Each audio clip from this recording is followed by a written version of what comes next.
Hello everyone, this is Manish Thackeray और आप लोग देख रहे हैं यूजीसी नेट बूस्टर्स। तो आज की इस पर्टिकुलर वीडियो में हम जानेंगे सिलोगिज्म के बारे में। ओके, तो वेस्टर्न लॉजिक को समझने के लिए हमारे पास में जो सबसे बेसिक है वेस्टर्न लॉजिक का, वो क्या है? सिलोगिज्म है। ओके, तो इसको समझना हमारे लिए बहुत ज्यादा इंपॉर्टेंट है। तो स्टार्ट करते हैं। सिलोगिज्म में हम पढ़ेंगे कि सिलोगिज्म क्या होता है, इसके कंपोनेंट्स क्या होते हैं। ओके, इसमें कौन कौन से प्रीमाइसेस होते हैं और कौन कौन से टाइप्स होते हैं। ओके, तो स्टार्ट करते हैं डेफिनेशन से। सिलोगिज्म क्या होता है? एक फॉर्मल फॉर्म होता है किसका? डिडक्टिव रीजनिंग का। डिडक्टिव रीजनिंग क्या होती है? डिडक्टिव रीजनिंग में हम क्या करते हैं कि एक यूनिवर्सल फिनोमिना लेते हैं और उसको कंपेयर करते हैं किसके साथ में? एक स्पेसिफिक इवेंट के साथ में या फिनोमिना के साथ में, और हम दोनों के कंपैरिजन से कंक्लूजन तक के पहुंचते हैं। इसमें क्या कंसिस्ट होता है? ये कंसिस्ट होता है दो प्रीमाइसेस और एक कंक्लूजन से। ओके, जहां पर हम क्या करते हैं? अप्लाई करते हैं लॉजिक को to derive a conclusion based on two assumed true statement. किस चीज में? कि दो ऐसे स्टेटमेंट जिनको हम अज्यूम क्या कर रहे हैं कि वो ट्रू है। ओके, तो हमारा एक पहला प्रीमाइस होगा जो कि यूनिवर्सल होगा, दूसरा प्रीमाइस होगा जो कि स्पेसिफिक होगा, और तीसरे में हम कहां जाएंगे? कंक्लूजन तक के पहुंचेंगे इन दोनों प्रीमाइस के बेसिस पर। आगे जाकर के हम इसको समझते हैं। ठीक है जी। तो इसके कंपोनेंट्स कौन कौन से होते हैं सिलोगिज्म के? सिलोगिज्म के कंपोनेंट्स में आता है तीन चीजें। एक होता है मेजर टर्म, एक होता है माइनर टर्म, और एक होता है मिडिल टर्म। मेजर टर्म क्या होता है? मेजर टर्म जो होता है वो प्रिडिक्ट करता है कंक्लूजन को। ओके, और ये अपीयर कहां कहां होता है? ये मेजर प्रीमाइस में होता है और कंक्लूजन में अपीयर होता है। आगे जाकर के हम इसको एग्जाम्पल के थ्रू समझेंगे। अभी हमको क्या समझना है कि जो मेजर टर्म होता है वो क्या करता है? प्रिडिक्ट करता है कंक्लूजन को, और कहां कहां अपीयर होता है? मेजर प्रीमाइस में और कंक्लूजन में। इसके बाद में मिडिल टर्म जो होता है वो क्या होता है? ये सब्जेक्ट ऑफ द कंक्लूजन बनता है। ओके, और कहां पर अपीयर होता है? ये अपीयर होता है माइनर प्रीमाइस में और कंक्लूजन में। मेजर टर्म मेजर प्रीमाइस में होगा और कंक्लूजन में होगा, मिडिल टर्म मिडिल प्रीमाइस में होगा और कंक्लूजन में होगा। और जो हमारा मिडिल टर्म है ये क्या होता है? दोनों प्रीमाइस में होता है लेकिन ये कंक्लूजन में नहीं होता है।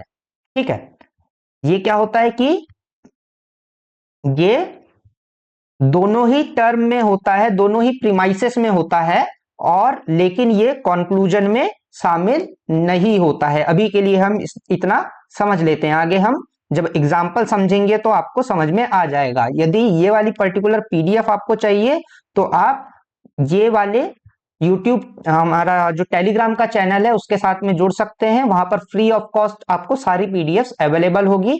लिंक जो है मैंने डिस्क्रिप्शन में डाल रखा है। इसके बाद में क्या है? स्ट्रक्चर क्या होता है सिलोगिज्म का? इसमें एक मेजर प्रीमाइस होगा, एक माइनर प्रीमाइस होगा और फिर कंक्लूजन होगा। ठीक है, मेजर प्रीमाइस क्या होगा? एक जनरल स्टेटमेंट होगा।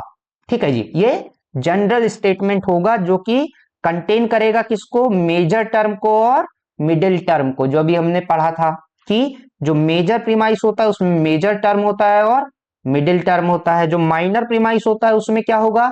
माइनर टर्म होगा और मिडिल टर्म होगा।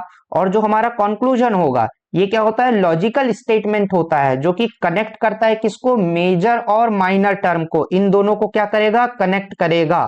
ठीक है जी, थ्रू द मिडिल टर्म। किसके साथ में? मिडिल टर्म के साथ में। लेकिन ये मिडिल टर्म हमारे कंक्लूजन में शामिल डायरेक्टली नहीं होगी। ठीक है, इसको हम एक एग्जाम्पल के थ्रू समझते हैं। एग्जाम्पल क्या होगा कि भाई हमारी मेजर प्रीमाइस क्या है? हमारी मेजर प्रीमाइस है कि ऑल ह्यूमंस आर मॉर्टल। जो भी जितने भी इंसान है वो क्या है? मर सकते हैं, मॉर्टल है, इमॉर्टल नहीं है, अमृतत्व नहीं मिला है हमको। ठीक है जी। तो जो मेजर टर्म होती है क्या होती है? जनरल टर्म होती है, सभी ह्यूमंस के लिए है ये। माइनर टर्म क्या होती है? स्पेसिफिक होती है। तो स्कॉर्टस सोक्रेटस इज अ ह्यूमन, है ना? हिंदी में बोल सकते हैं सुकरात जो है वो इंसान है। और कंक्लूजन क्या निकली है हमारी कि जी सॉर्केटस जो है वो क्या है, मॉर्टल है। ठीक है जी। तो हमारी मिडिल टर्म, मेजर टर्म क्या हो जाएगी, मेजर टर्म किस में आती है, मेजर प्रीमाइस में आती है। ठीक है। और ये क्या काम करती है कि ये कंक्लूजन को प्रिडिक्ट करती है, मतलब जो मॉर्टल है वो क्या हो जाएगा हमारा मेजर टर्म हो जाएगी। माइनर टर्म कहाँ रहती है, माइनर टर्म रहती है हमारे माइनर प्रीमाइस में। ठीक है। माइनर प्रीमाइस क्या होती है, जो कि सब्जेक्ट बनती है कंक्लूजन का। ठीक है जी। तो हमारी जो माइनर टर्म क्या हो जाएगी, हमारी माइनर टर्म हो जाएगी, माइनर टर्म हो जाएगी सुक्रेटस। ठीक है जी। और हमारी मिडिल टर्म क्या होती है, मिडिल टर्म वो होती है जो कि मेजर टर्म और माइनर टर्म दोनों में आती है, लेकिन कंक्लूजन में ये नहीं आती है। ठीक है जी। तो हमारी मिडिल टर्म क्या हो जाएगी, हमारी मिडिल टर्म हो जाएगी ह्यूमन। ठीक है जी। ह्यूमन क्या हो जाएगा हमारा मिडिल टर्म हो जाएगा, मॉर्टल क्या हो जाएगा हमारा मेजर टर्म हो जाएगा, और सोक्रेटस क्या हो जाएगा हमारा माइनर टर्म हो जाएगा। ओके। तो आई होप कि आप तीनों चीजों को समझ चुके हो, तीनों प्रीमाइस को और तीनों टर्म्स को। इसके बाद में क्या आता है, इसके बाद में आता है कि टाइप्स कौन कौन से होते हैं सिलोगिज्म के।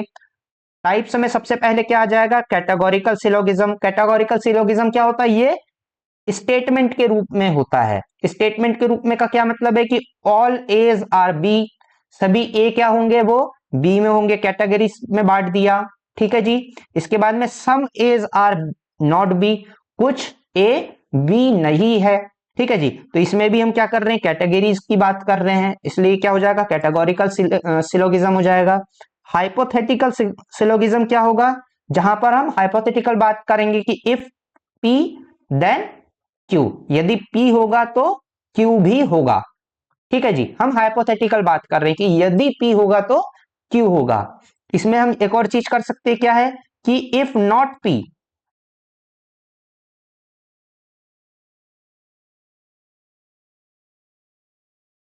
देन Q, यदि P नहीं होगा तो Q होगा, ये भी बोल सकते हैं। तो ये भी हाइपोथेटिकल सिलोगिज्म हो जाएगा। हम किस चीज की बात कर रहे हैं, इफ की बात कर रहे हैं, है ना। तो हाइपोथेटिकल चीजों की बात कर रहे हैं हम। डिसजस्टिव डिसजस्टिव सिलोगिज्म क्या हो जाएगा, इसमें हम बात करेंगे कि ये या वो। ओके। एदर P और Q, P या Q, इधर की हम बात कर रहे हैं। तो ऐसे स्टेटमेंट को हम क्या बोलेंगे, डिसजस्टिव सिलोगिज्म की बात करते हैं। ठीक है जी। तो ये टाइप्स हो गए आपके किसके, सिलोगिज्म के। Okay. Rules for valid syllogism, rule क्या होते हैं आपके वैलिड सिलोगिज्म के, इसको हम समझते हैं। ओके। तो वैलिड सिलोगिज्म के रूल सबसे पहले क्या है कि मिडिल टर्म क्या होना चाहिए, डिस्ट्रीब्यूटेड होना चाहिए। जो हमारा मिडिल टर्म है वो कैसा होना चाहिए, डिस्ट्रीब्यूटेड होना चाहिए। The middle term must appear in at least one premise, जो मिडिल टर्म है वो कम से कम एक प्रीमाइस में होना ही चाहिए। ठीक है जी। जो हमारा मिडिल टर्म है वो कम से कम एक प्रीमाइस में होना चाहिए। Negative premise, if the premise is negative, ठीक है, the conclusion must also be negative. यदि हमारे प्रीमाइस कैसे नेगेटिव है, मतलब कि नॉट लेकर के आ रहे हैं, तो हमारे कंक्लूजन में भी नॉट होगा। ठीक है जी। नेगेटिव यदि है तो नेगेटिव होगा ही। इसके बाद में क्या है, लॉजिकल स्कोप आपको देखने को मिलना चाहिए। ठीक है जी। जो प्रीमाइस है इससे जो हम कंक्लूजन ड्राइव कर रहे हैं वो कैसा होना चाहिए, दोनों के बीच में कनेक्शन कैसा होना चाहिए, लॉजिकल होना चाहिए। न्यू टर्म और न्यू आइडिया हमको वहां पर नहीं इंट्रोड्यूस करना है। ठीक है जी। जो आइडिया 1 में है वो आइडिया 2 में है, वही उसी से हम कंक्लूजन तक के पहुंचेंगे। फॉर एग्जाम्पल जो हमारा पहला वाला एग्जाम्पल था क्या कि ऑल ह्यूमंस आर मॉर्टल, मान लेते हैं Manish is also human. Okay. तो Manish is immortal, also mortal, sorry, Manish is mortal. यदि हम कंक्लूजन में नया आइडिया लेकर के आ जाए कि मनीष इज इमॉर्टल, तो नया चीज हमने इंट्रोड्यूस कर दिया तो ये क्या हो जाएगा, इलॉजिकल हो जाएगा। ओके, तो नई चीजों को, नए टर्म्स को हमको इंट्रोड्यूस नहीं करना है, नए आइडिया को इंक्लूड नहीं करना है। जो मेजर प्रेमाइस और माइनर प्रेमाइस में उसी आइडिया से हमको कंक्लूजन तक के पहुंचा जा सकता है। ठीक है जी। और नेगेटिव कंक्लूजन रूल क्या कहता है कि negative conclusion requires one negative premise. कोई एक प्रीमाइस क्या होना चाहिए, नॉट में होना चाहिए, नेगेटिव में होना चाहिए, तभी हमारा कंक्लूजन कैसा होगा, नेगेटिव में आएगा। ठीक है, तो ये कुछ रूल्स है वैलिड सिलोगिज्म के।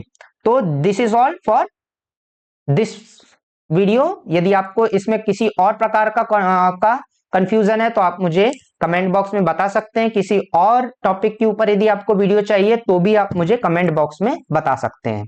Thank you.